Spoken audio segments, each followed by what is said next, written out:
बड़ी खबर गाजियाबाद से सामने आ रही है। गाजियाबाद के इंदिरापुरम में हादसा हुआ है। प्राइम टावर सोसाइटी में लिफ्ट फेल हो गई है। लिफ्ट फेल होने की वजह से लिफ्ट सीधे बेसमेंट में जाकर रुकी है। लिफ्ट में 6 से ज्यादा बच्चों के फंसे होने की खबर मिली। सभी को सुरक्षित निकाला गया। ये सोसाइटी अभी अंडर कंस्ट्रक्शन है। सोसाइटी में रह रहे हैं करीब 100 परिवार और रेसिडेंट ने पुलिस को शिकायत दी है। पुलिस ने मेंटेनेंस देख रहे लोगों को बुलाया है। ये बड़ी खबर निकल के सामने आ रही है और एक कह सकते हैं कि बड़ा हादसा यहां पर हो सकता था, लेकिन एक बड़ा हादसा टला है। जिस तरह से लिफ्ट में 6 बच्चे सवार थे, लिफ्ट में 6 से ज़्यादा बच्चों को सुरक्षित निकाला गया है। ये सोसाइटी अभी भी अंडर कंस्ट्रक्शन है। सोसाइटी में करीब 100 परिवार इस वक्त रह रहे हैं। ये बड़ी खबर इस बीच निकल कर सामने आ रही है। गाजियाबाद के इंदिरापुरम में ये बड़ा हादसा हुआ है। प्राइम टावर सोसाइटी में लिफ्ट फेल हो गई और लिफ्ट में 6 से ज़्यादा बच्चे फंसे हुए थे, जिन्हें सुरक्षित बाहर निकाला गया। बड़ी खबर है ये जो इस बीच सामने आ रही है।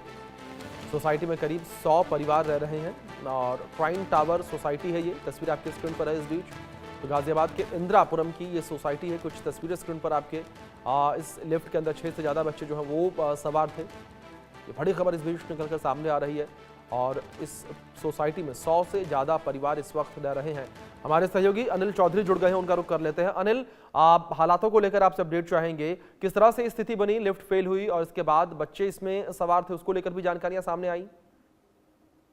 देखिए, ये इंदिरापुरम की ही एक सोसाइटी है, निजी सोसाइटी है जिसका नाम प्राइम सोसाइटी बताया गया है और इसमें पहले भी इस तरीके की 2 से 3 बार इस तरीके की घटना हुई हैं। हालांकि आज की घटना के बाद जो है रेजिडेंट्स द्वारा एक शिकायत जो है थाने में दी गई है, जिसमें कि मेंटेनेंस के जो अधिकारी हैं उनकी लापरवाही के चलते ये पूरी घटना हुई है, ये बताया जा रहा है। इसको लेकर पुलिस लगातार पूछताछ भी कर रही है।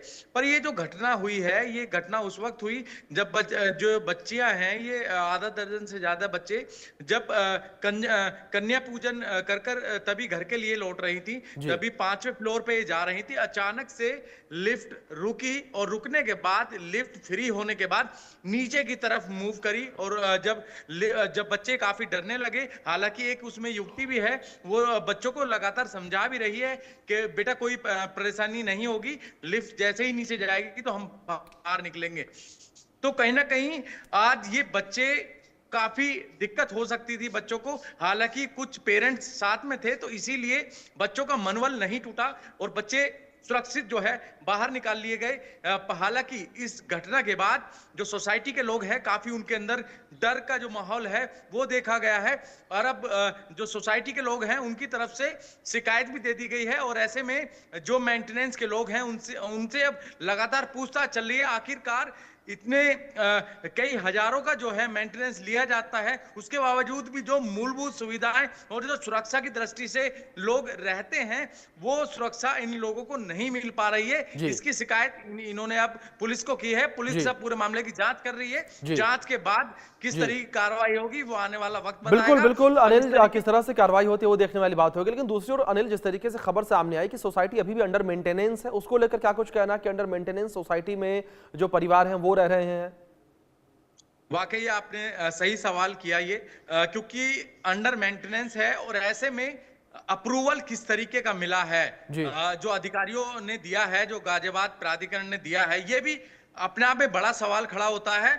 जब कंस्ट्रक्शन चल रहा है तो उसके बावजूद भी जो निवासी हैं उनको रहने की परमिशन कैसे मिली और मिली तो कैसे अप्रूवल मिला, ये तमाम सवाल हैं जो अधिकारी खुद देंगे, क्योंकि लगातार इंडिया न्यूज इस तरीके की बिल्कुल अनिल, जाहिर तौर पर ये बड़ा सवाल यहाँ पर बनता नजर आता है कि अंडर कंस्ट्रक्शन जो बिल्डिंग है उसमें किस तरह से परिवारों को फ्लैट जो है वो बेचा तो गया ही, लेकिन